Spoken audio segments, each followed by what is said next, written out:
We've been describing in Revelation 13 the land beast. What is the other beast? The sea beast. The sea beast represents whom? Yes, the Roman Empire. The land beast represents, we're not absolutely certain. It depends on the commentator. For our purposes and where we'll be moving, we'll be looking at Nero in particular, okay? One of the emperors of Rome. And we'll talk about that more when we get to a little further in the study. This land beast, what's his purpose? At least what's one of his purpose? Anybody remember? Okay. It's in order to get the entirety of the world to worship whom? To worship the first beast. Okay, to worship the first beast. And many individuals believe that that involved emperor worship. Emperor worship. And so this beast is on the side of Satan. He's on the side of evil. And he's doing everything he possibly can do in order to get individuals to align with Rome and to align with Satan and to leave who out of the picture? To leave God out of the picture. Okay, now notice verse 14 of the text. And this is where we ended last time. And deceiveth them that dwell on the earth by means of those miracles which he had power to do in the sight of the beast. Remember that in order to confirm spoken words, miracles were used in the first century, were they not?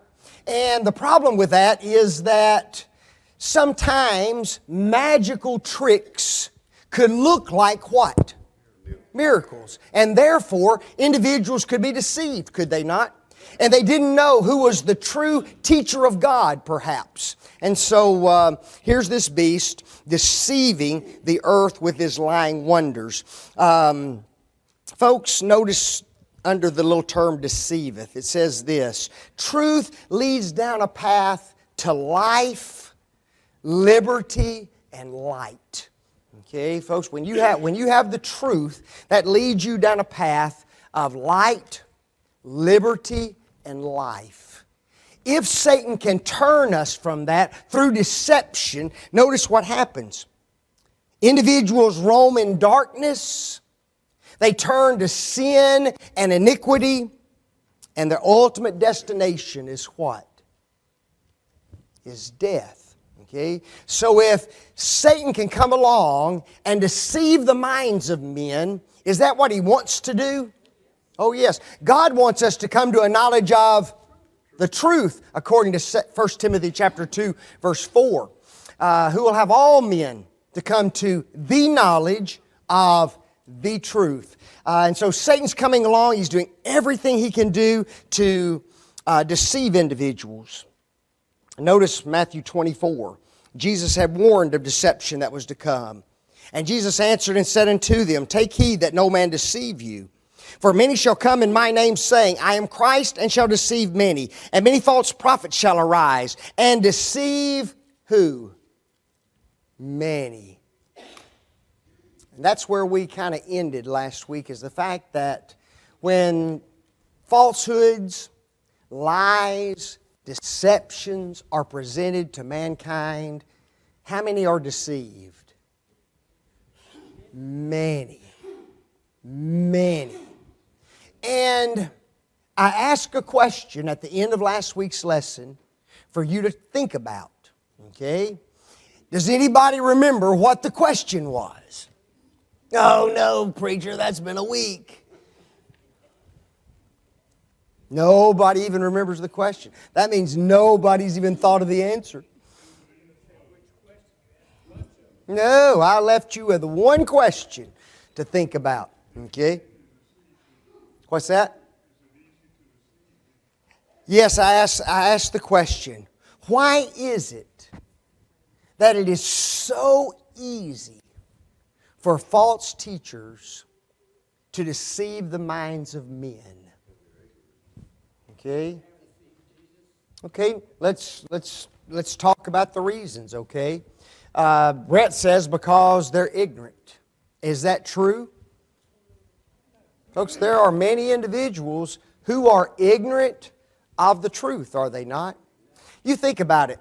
If you were born in a Muslim nation, and by that I mean predominantly Muslim, do you think that you would have much opportunity of ever hearing the gospel in that nation?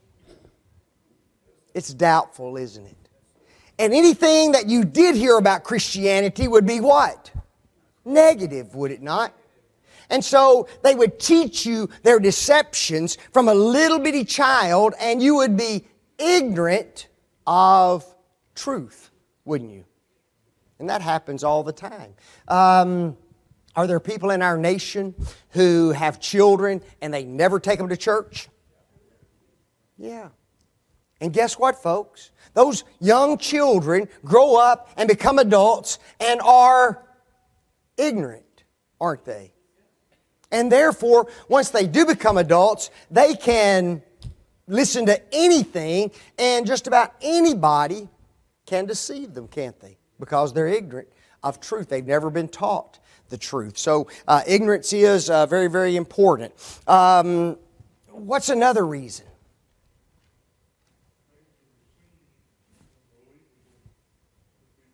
Okay, yes. Sometimes deception is, it seems almost like the truth, doesn't it? In fact, that's the very way that Satan deceives, is it not? Is he mixes truth with what? Error, and therefore he makes it look like it's the truth. Okay, so that's a second manner in which individuals are deceived. Any other ways? Ah, yes. Sometimes we want to believe the deception, don't we? Remember what God told Adam and Eve in the garden? Not an apple. We don't know it's an apple. It's just a fruit. Okay, just a fruit of some sort. I don't know where the apple came from, you know. Why not banana or, you know, pear or avocado or something, you know. Some fruit. But what did he tell them? In the day thou eatest thereof, thou shalt surely die. Folks, that's a harsh judgment.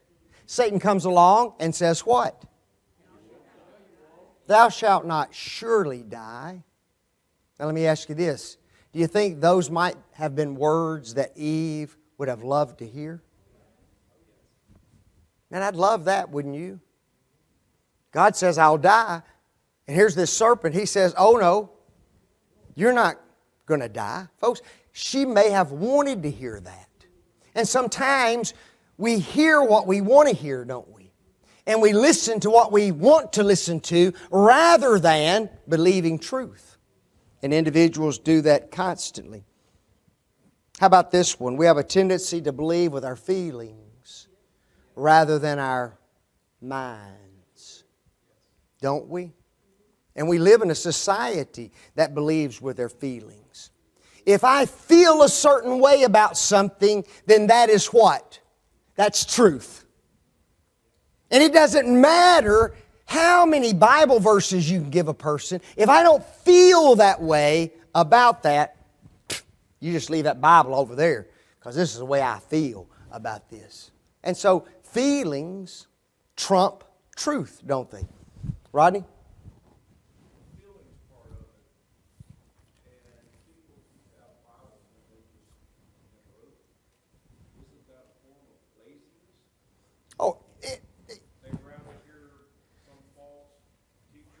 Well, it's definitely, I don't know. It could be laziness, okay? If they understand that they're supposed to search the Scriptures, whether those things are so, and they don't, okay? But sometimes what do? We just put our trust in a certain leader, don't we? And we think, well, this is a man of the cloth. This is a man who's been well trained, well educated. This man's been preaching or teaching 30, 40, 50 years. This individual is kin to me. Whatever it is, and we just have a tendency to trust what is said rather than trying to find out for ourselves what the truth is. Okay? And so that's another downfall that we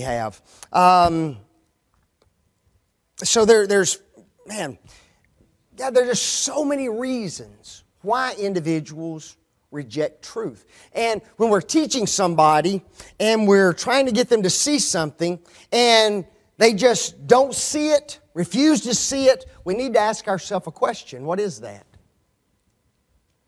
What are we going to do to get through to them? Yeah, or why is this individual rejecting plain truth? Okay? If I can ever nail down that reason, okay, then maybe I can attack that reason and overcome it, right? But if I just, in my mind, say, well, they just never obey the gospel, and I just leave them off, folks, I don't need to do that. I need to do everything I can to try to figure out, why is this person so rebellious? Most of the time it's because it's the way they grew up and what they grew up in from a child. You know, like, for instance, you know, somebody who's Catholic or Baptist, or, you know, they grew up from... Oh, yeah.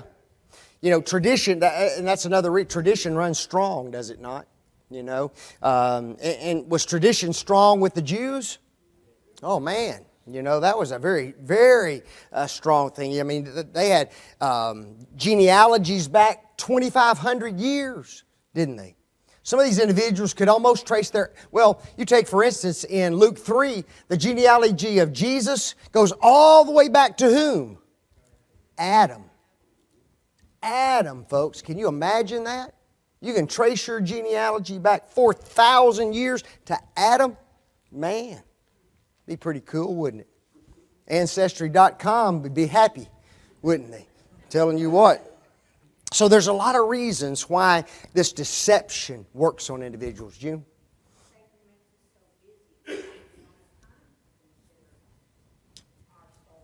Okay. And so in that case, we're almost not even deceived, are we? We just don't care, you know, from that standpoint. But it just amazes me that the Bible says there's many false teachers and there's many what? Many who are deceived. Folks, let me ask you this. Can we be deceived? See, now that's where it gets real personal, does it not? You know, I can be deceived into thinking something, right? This is the way God sees it. This is the way God views it. God will overlook it. God really doesn't care. It's really not that important. Whatever we put in our minds, sometimes we can be self-deceived, can't we?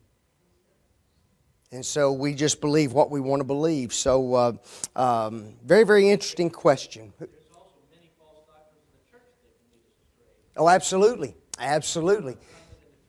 Just, you know, that's why it's so important. And that's been one of my missions as a preacher, is to try to teach people how to study the Bible.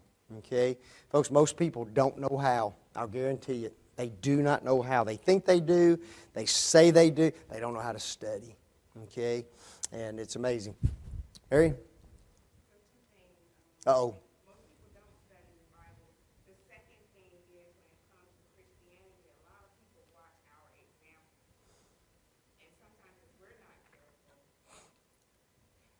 they're not convinced because they don't see us living it out in our lifestyle. Oh, absolutely.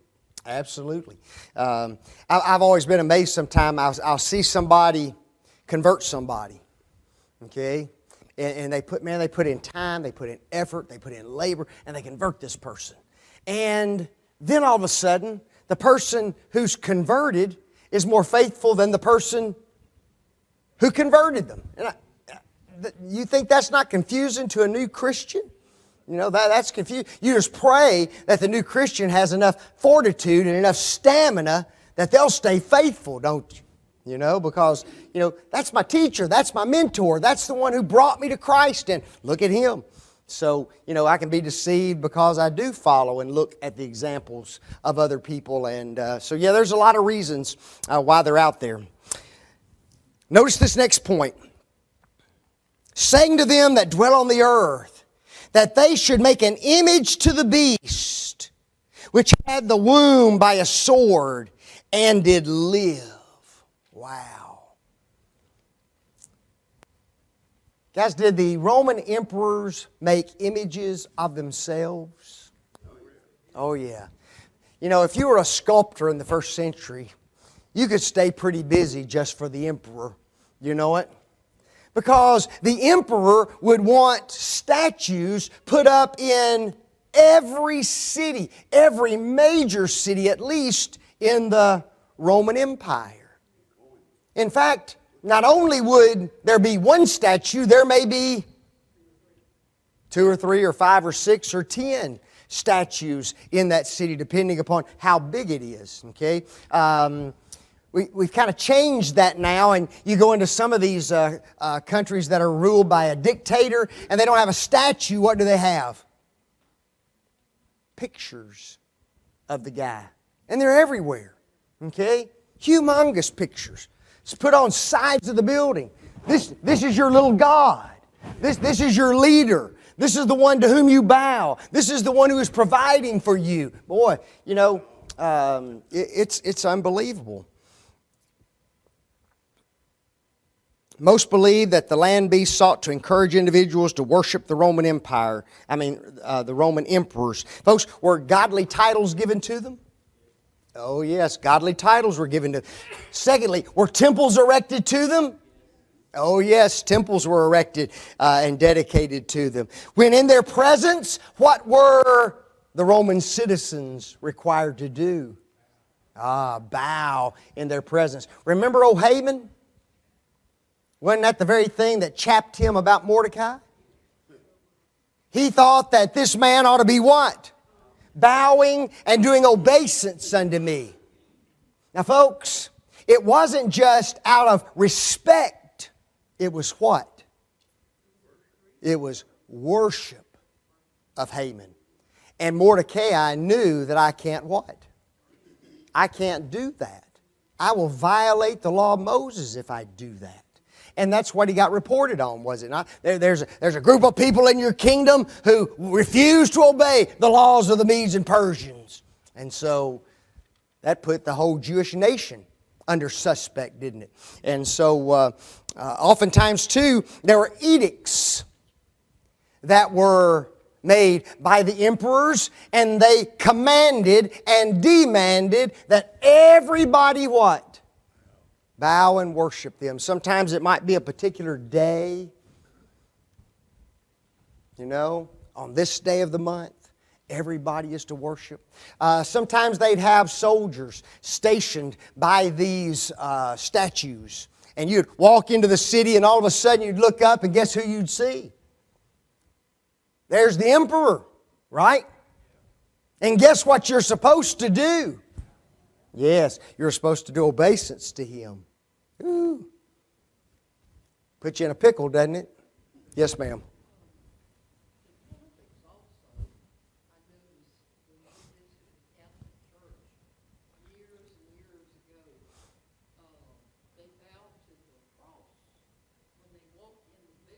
Yes, there's reverence that's paid there to a lot of different things. Yeah. Folks, there's a lesson that I put down here in my notes, and it's this. Once you have deceived the minds of men, you can make them do just about anything. Is that true? If you can just deceive people enough, then after they're deceived, after they have this in their mind, and they believe that this is what's right, then guess what? You can get them to do just about anything. Cult leaders can ask their followers to drink poison Kool-Aid and die a suicidal death. Who in their right minds? Talking about drinking the Kool-Aid,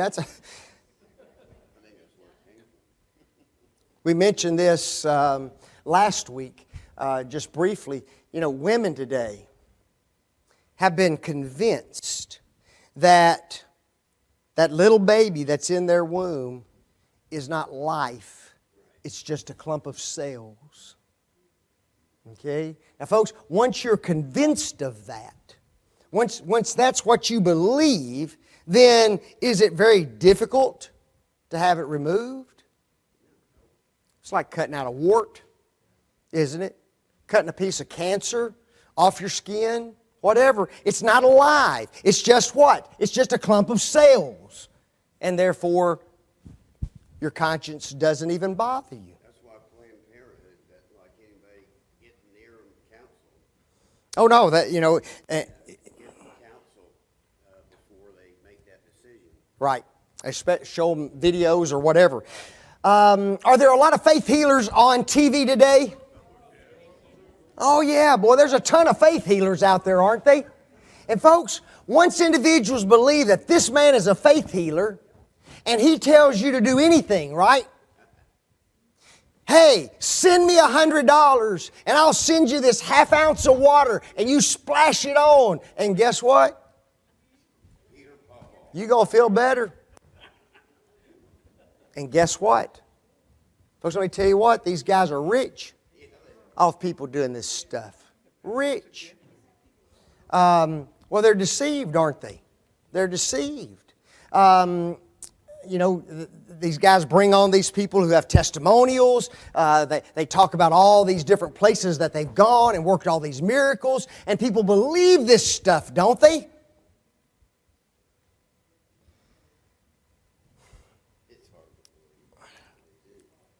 Guys, can man control the weather?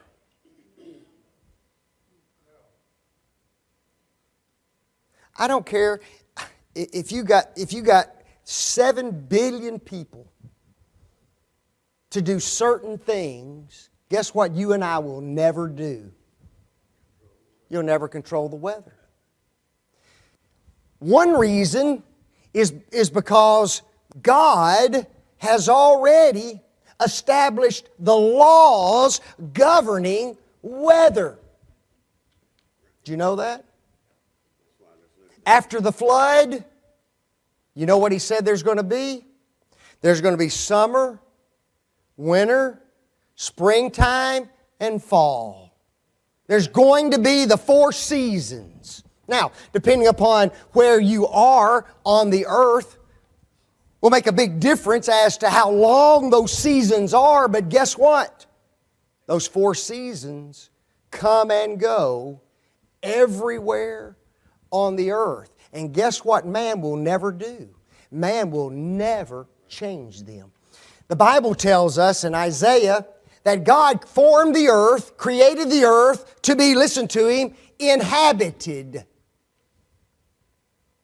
God created this world for you and me to be on it. No such thing as climate change. Let me ask you something. Oh yeah, the climate changes all the time, doesn't it? Yeah, but let me ask you, when God created Adam and Eve way back there, could He look down the quarters of time and see 7.6 billion people on the earth? Did He know that was going to happen? Yes. Yeah. And you know what He said? I'm going to create the earth to be what? Inhabited. Right. Okay? I'm going to create the earth to be inhabited.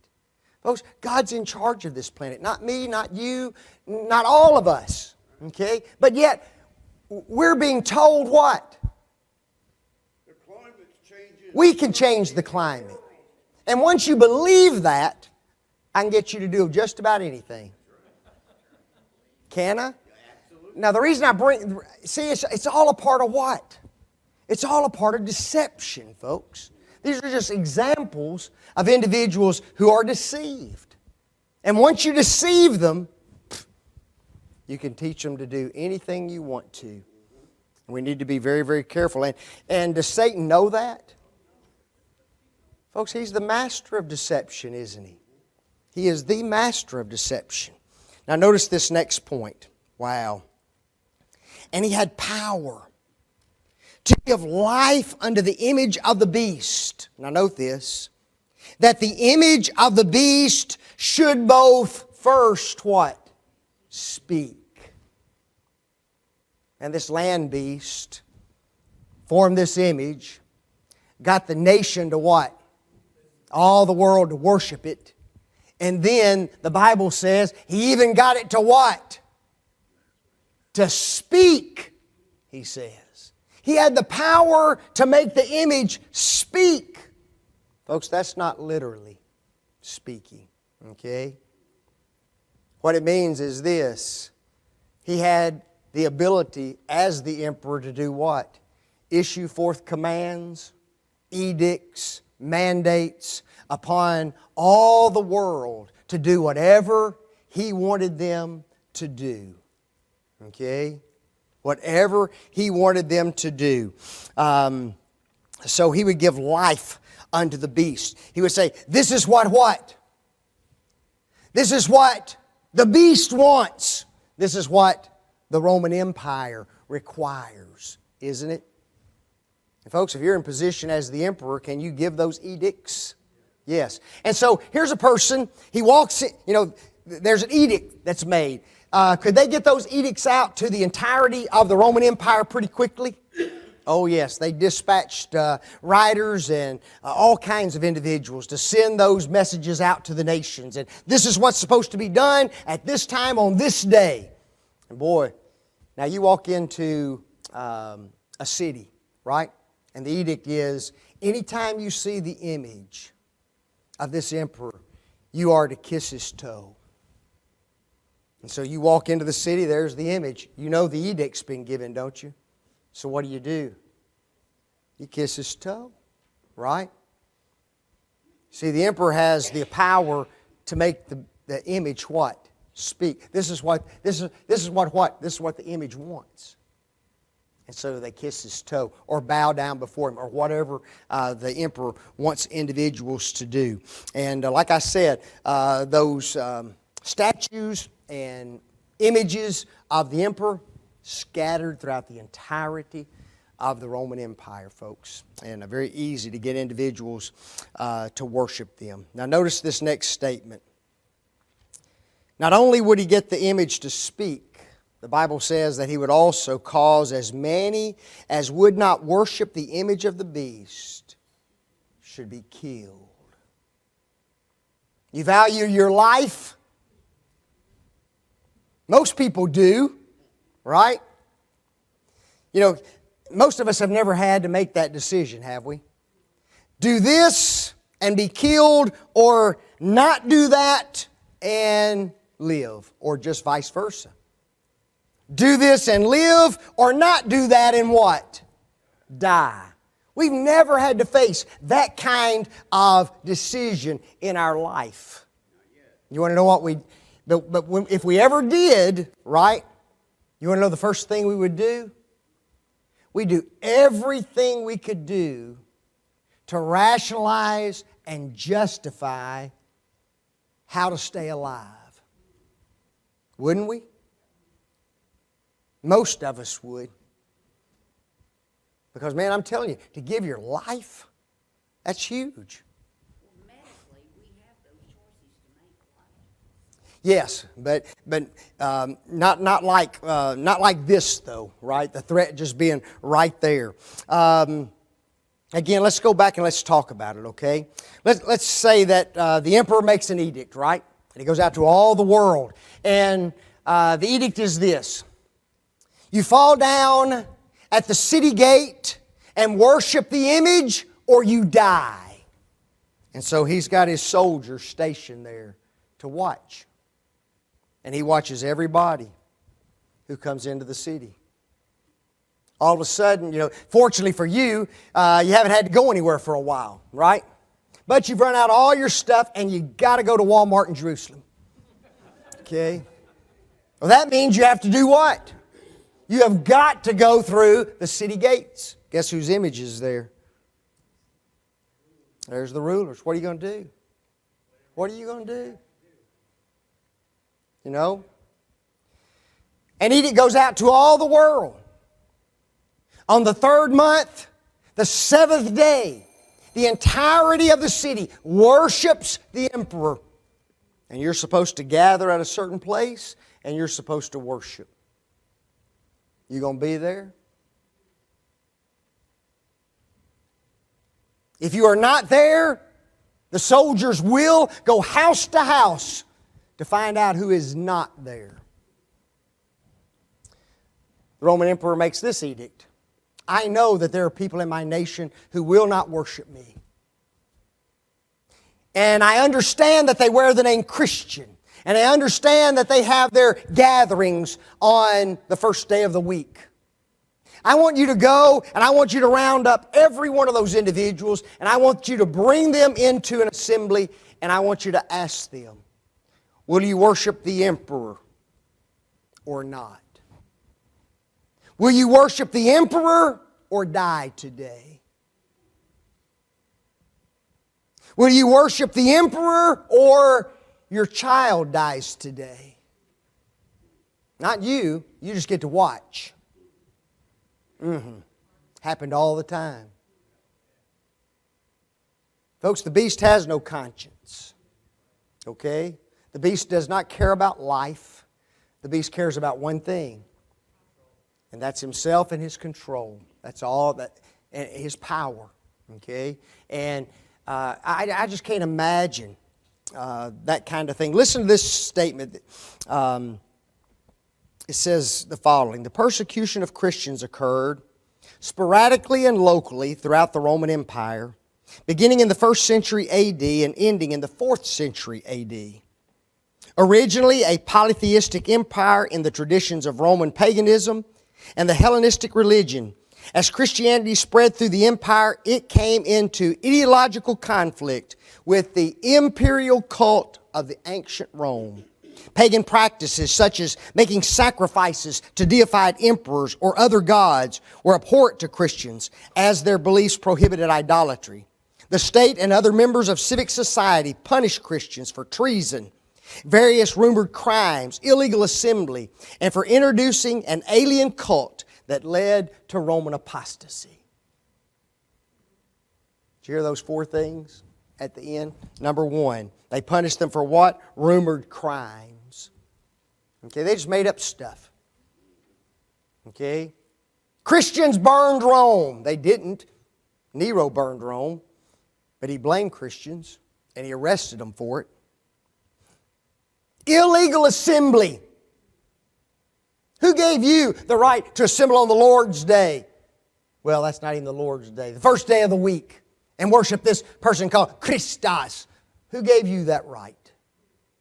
Illegal assembly. Wow.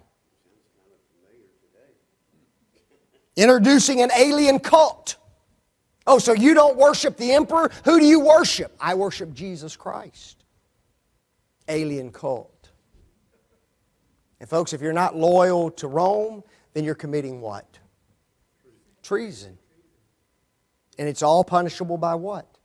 By death. Folks, this is serious business. And what's interesting is, we're so far removed from it that we don't feel it. Okay?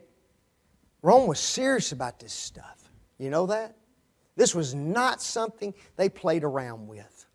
Okay? And it was serious to the Christians, wasn't it? At that particular time.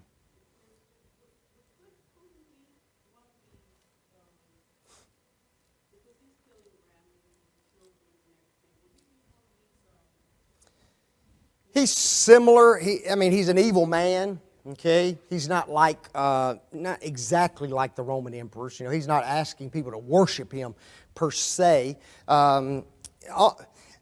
Almost any government, if we're not careful, can become what? Can become a god to whomever. Okay, can't they? When we begin to trust them as much or more than Jehovah. Okay?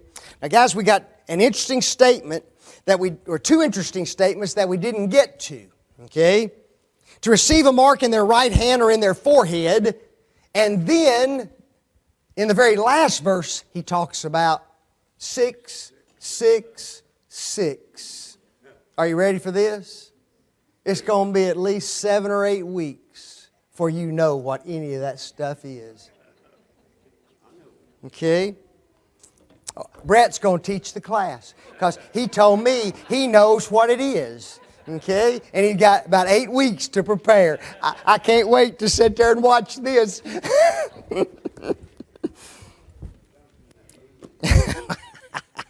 That movie.